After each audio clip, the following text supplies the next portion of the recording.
Coming up on Kochie's Business Builders, we find out how to turn a hobby into a business, hear the uplifting startup story of Ozzie Bomb, and get some smart advice from a young iced tea company.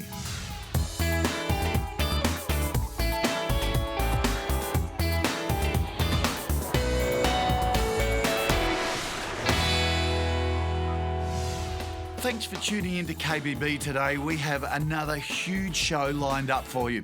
First up, we're off to find out how an energetic mum turned her hobby into a booming online business. Then we catch up with Ozzie Bomb founder Sean Ashby, who went from selling undies out of the back of his car to a multi-million-dollar business. It's a great story. Plus, there are some tips from Nexpa Iced Tea, another startup idea dissected in Elevator Pitch, and Val Quinn talking tech. So lots ahead of us today. Hopefully you can stick around. Now let's kick things off with news you can use.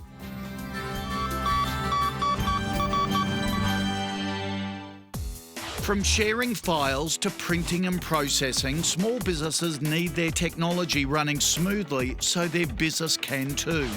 Despite being well aware of this, 36% of small businesses use PCs that are over 4 years old, costing an average 42 lost work hours every year. On top of that, old software is taking its toll too. Intel data shows that running Windows XP on one old computer costs $870 a year in annual maintenance. Given support for Windows XP has ended, now is the perfect time to assess your current hardware, software and requirements. So what are you waiting for? To learn more, visit intel.com.au/businessbuilders. Nourished Life is an online health and beauty store founded by Irene Falcone. She started with just $100 and rocketed away to turn over $400,000 in her first year. Now, to hear exactly how that happened, we sent in magazine publisher and entrepreneur Lisa Messenger for a chat. So Irene, tell me about Nourished Life and how you got started. Well, Nourished Life is an online health and beauty store where women can shop confidently knowing that everything is completely toxin-free. And I got started because I was working in corporate and I realised that I was smothering my body with chemicals every day, and I wanted somewhere to go to replace all of my mainstream products with natural alternatives, and I couldn't find anywhere, so I decided to set one up myself. I love that because so many people say to me all the time, I don't know what my passion is, I can't find my why, I don't know what my purpose is.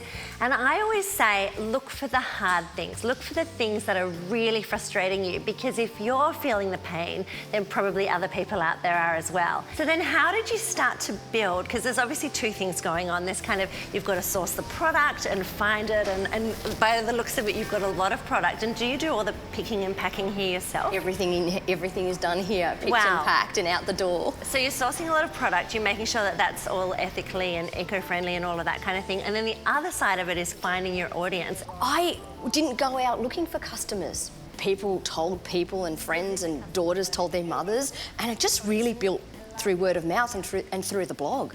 That's extraordinary. Now, something I'm going to drill down on is setup and startup costs. Do you know what's crazy? I started this business with $100. Wow, okay. I bought 100 lip balms and I sold them through a shopping cart plug-in to my WordPress blog whilst I was still working in corporate. And I packaged them and sent them out when I got home of the evening. And that's how it started. And those 100 lip balms sold. And then I bought more lip balms, and then I bought more flavours, and now I have 2,000 different products. Okay, so that's interesting because you're all about organics, and it sounds like you've grown quite organically. And I really like that because I think so many people think that they have to write 100-page laborious business plans and tick every box and, you know, go big from the start. And then they often set themselves up for a huge failure. But it sounds like you went quite small and started to test the market and iterate and decided, okay, and that probably gave you some confidence, did it, to say, people are buying the lip balm, okay, I can go on and do something else? Customers tell you what they want. For me, one of the greatest lessons is failing fast. You know, not putting all your eggs in one basket, but actually getting out there and testing the market and seeing if people are willing to buy and then jumping in. And it's a much easier way to jump into business. So that's my top tip for today. After the break, we get Irene's advice for turning a hobby into a business. You'll be surprised at what she has to say.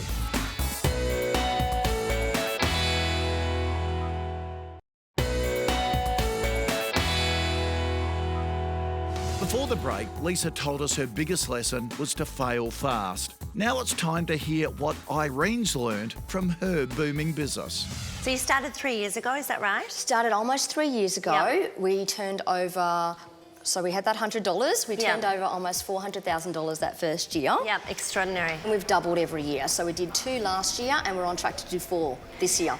That is extraordinary. Can you tell me what have been your key tips to actually getting out there and doing it? The biggest tip I have is to really sketch out the process from when somebody places that order online, from their initially looking at your website, all the way through to the final delivery on their doorstep. So if you sketch that out, you'll see lots of missing links. And we had a lot of missing links, and it wasn't until I sat down with a pen and paper and I realised there's gaps here and we need to link them. Now we have a system from the beginning to the end that's quite seamless. So who are some of your most valuable partners?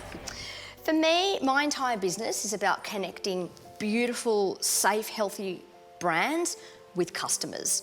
So my most valuable business partners are the manufacturers behind these amazing brands. They're scientists and they make and bring these beautiful products to life. And of course, people like Australia Post, because it's that end package that when you open your door and the postman delivers it and they look at that beautiful pink box, that makes customers keep coming back. So it's really the logistics side and the manufacturing side. So can you tell me, Irene, your top tips for turning a hobby into a business? I think the most important thing is passion.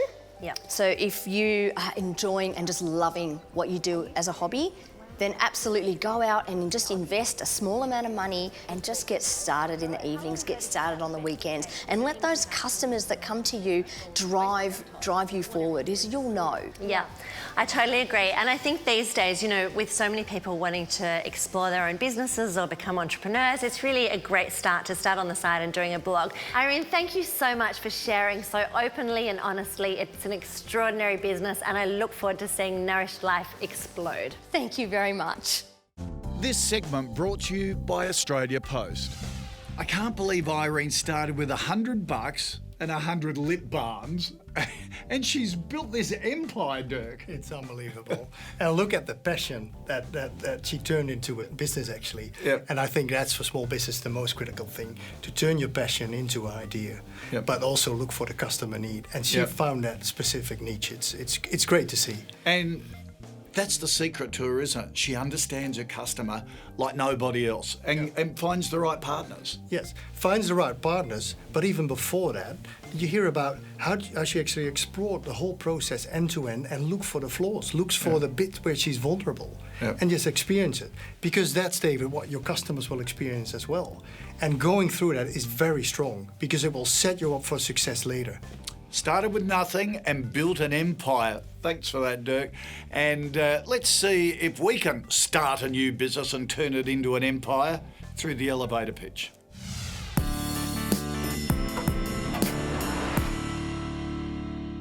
Hello, I'm Alf Wheeler, and this is Zeoform. Z-E-O-F-O-R-M. It's made from plant fibres and water and nothing else. Really strong stuff. And it can be formed into all sorts of different shapes. So it can replace plastics and wood composites in lots of the things we use every day.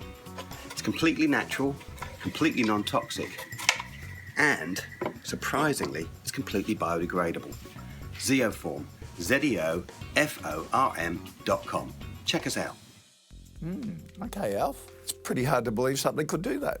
Yeah, I mean, if it says all it is, I think, you know, you could really target some particular markets who really would value things like that. So kids' toys, anything that has to do with children and avoiding plastics and toxics. So, you know, I think if that's all that, you know, it really cracks up to be, I think he should go after particular segments and start off that way, then expand, you know, once he's established. Yeah, look, fully agree. Targeted segments would be the way to go. There's a whole push around understanding where your product comes from at the moment.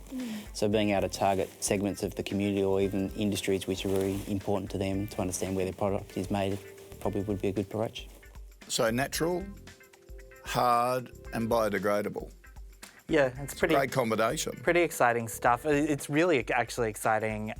There's a lot of people trying to disrupt the plastics industry at the moment. Over the weekend, I saw a new company that is creating edible plastic cups and paper plates. So after you finish using them, you can just eat them, and it's kind of like a lolly tasting type thing, but it's all vegan and that all of that type of stuff. It's very, very crazy stuff. But I just think it's pretty cool. Like anything that's going to help the environment by you know, producing less waste is something that everybody should be supporting.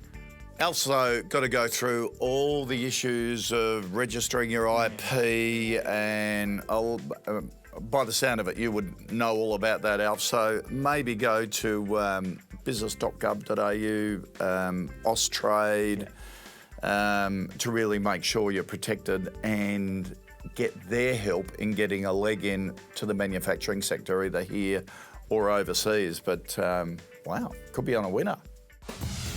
Coming up, we hear how Ozzie Bomb went from selling undies out of a car to a multi-million-dollar business. It's very inspiring stuff, so stick around.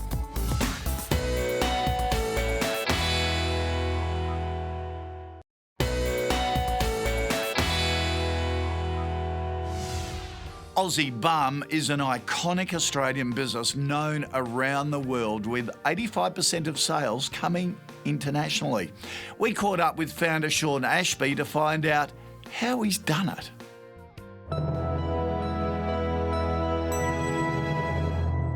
So Sean, you've gone from selling jocks out of the back of your car to an international brand and multi-million-dollar business. How did it all get started?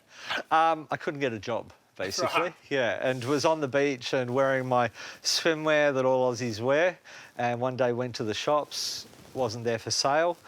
So given that no one would employ me, I decided to employ myself. And I thought, how hard could it be to make this swimwear? So I went about and found the fabric and created a pattern and sold it to all my mates, and then thought, how hard could it be to sell it to retail? And lo and behold, today we're a multi-million-dollar company that is an iconic brand. And how important's that been to have, you know, such a good story behind your brand going through your growth? In the early days, I didn't actually see the story. So when people asked me the story, I realised that it was the quintessential essence of Australia and actually how a lot of companies start from very humble beginnings. And it wasn't for a few years down the track until we became, you know, a global brand that I realised just how important the story was. You're in your early 30s when you started it. Did you have any business experience going into it? Not in running a business myself. However, in saying that, I had worked for many different companies in many different roles. So I was a butcher, banker, candlestick maker, and the business that I moved into, fashion, and also e-commerce and online sales, I was very naive. But that actually is what drove my greatest success, because I didn't actually follow a plan and I didn't do it the way everyone else had done it. So I was open to new ideas, whereas a lot of people in that type of business were saying, no, no, no, you have to do it this way. And I didn't, and succeeded. So how much of it was gut feel then when it came to the big decisions, if people were sort of shooting you down? Yep. It's strange. In the early days, I just wanted to pay rent and put food on my plate. That was the objective, because I couldn't get a job. And then when I tried to sell it to retail in Australia, so I went door knocking to retailers, they rejected the brand because it was too Australian, and who would wear this garment nowadays? That was actually the true motivation. And the gut instinct was really, you know, the ambition to succeed and then realising that I can sell it direct to a consumer in another country and be selling Australia on the back of it. You maintain your manufacturing here, you're plugging away despite the probably cost incentive to move offshore. Yes. How important is that to your brand? I think one of the key selling points about Ozzie Bomb, especially to a global market, is it's Australian. And we have a backdrop of Australia.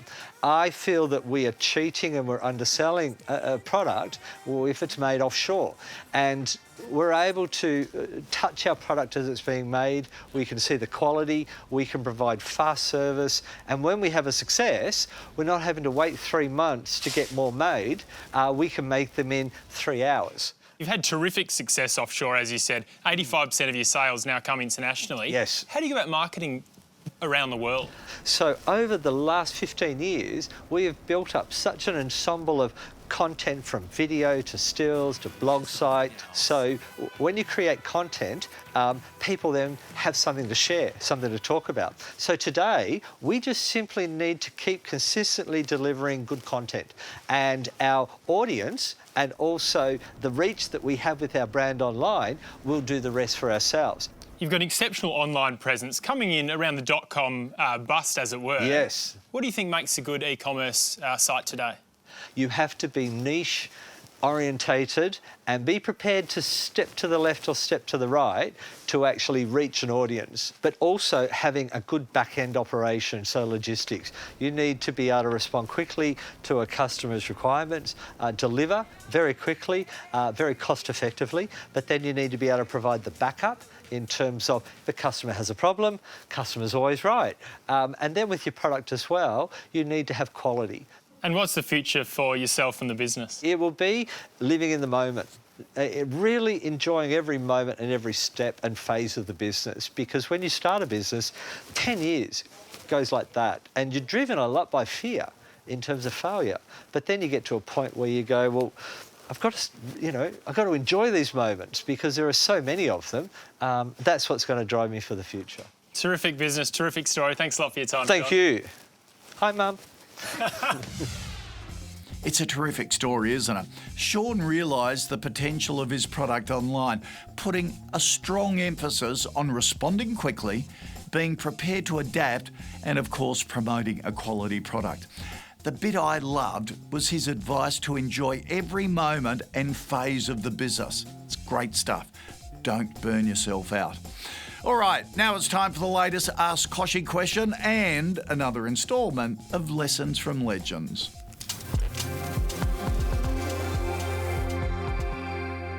Hey guys, I'm Drew. I'm Troy. We're from Nextbit Beverages. And we're on a mission to be the global better for you beverage brand. These are the tips that we used in starting our business. Tip number 1, mentors. Identify experts in different industries and invite them in to understand your business so you can come up with the correct strategies to really grow. Tip number 2 is cash flow is king, especially for a small business. You want to keep a really close eye on your expenses and make sure you've got the revenue coming in to cover that. Tip number 3 is relationships. And when we say relationships, really identify when you're having a meeting with someone, what it is the outcome that they're looking for. Because if you have that in mind before you go in, you're likely to get the best win-win relationship and success outcome. And the final tip is always celebrate the wins. There's nothing better than when the whole team's achieved something really big during the week and you go out together on a Friday afternoon to celebrate. And you can cheers with the next bar. Thank you. See you guys. Bye.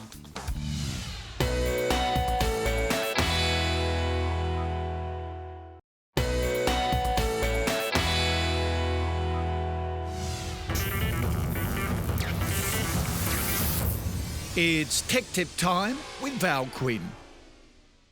Like it or not, presentations are still a very popular way for people to communicate ideas or do business. Now, whether you're a seasoned pro or just getting started, delivering a memorable knockout presentation isn't that difficult. There are a host of apps available for creating, sharing, timing, and delivering your presentations. Now, I'll talk you through a couple of presentations tools, and there are literally hundreds of other ones to choose from. Prezi is great for animations and non-linear presentations. There's Bunker for quick, shareable presentations, or for automatic slide creation, there's SlideBeam. And if you want to stick to your company's style guide and branding, Canva is a great choice. Brought to you by NAB. All right, time to answer your questions now. This one through Facebook from Jackie, who says, my husband and I are looking to buy a business and have been told by a broker that to be eligible for a part loan, we'll need to put a business plan together for the banks. I want to know how to do the business plan and I can work outside the business. All right, Jackie, we're here at NAB's Village co-working space for their customers. Tracy Lee is one of the regional managers. Tracy, you must get this question a lot. What needs to go into that business plan? So there's a few key things that we want to see in a business plan, Kochie. Firstly, obviously a summary of what the business is about and perhaps what industry experience they might have that they'll bring to this business. Competitor info is really important. So for example, if you're a coffee shop in Collins Street, how many other coffee shops are around you and what's your competitive advantage or edge that's going to make you successful? Your long-term goals, so where do you want to see the business in 12 months, 24 months, 5 years? And it's important to keep that as a live document because that's going to change as the business evolves and it's something you can take to your accountant or your bank and show that you have those goals in place. Tracy, what about Jackie being able to work outside the business? That's really important, Kochie. It's good to know that you don't have to have husband and wife both working full-time in the business to make it viable. So having that secondary source of income is a real comfort. And really you're focusing on the individual, aren't you? It's not just the numbers in a business plan and the information you put in. You've got to sell yourself to the bank to say, I'm the right person for this business. I'm going to make it work and repay the loan. Absolutely, Kochie. Ultimately, it's the business owner that makes it successful or not. So, yeah, we definitely take that into consideration. All right, Jackie, don't forget you and your husband have to sell your own abilities. That's what the bank's looking for. Good luck with that. All right, that's all we have time for today. We will catch you next time. Coming up on next week's show, we hear from another great successful Aussie manufacturer.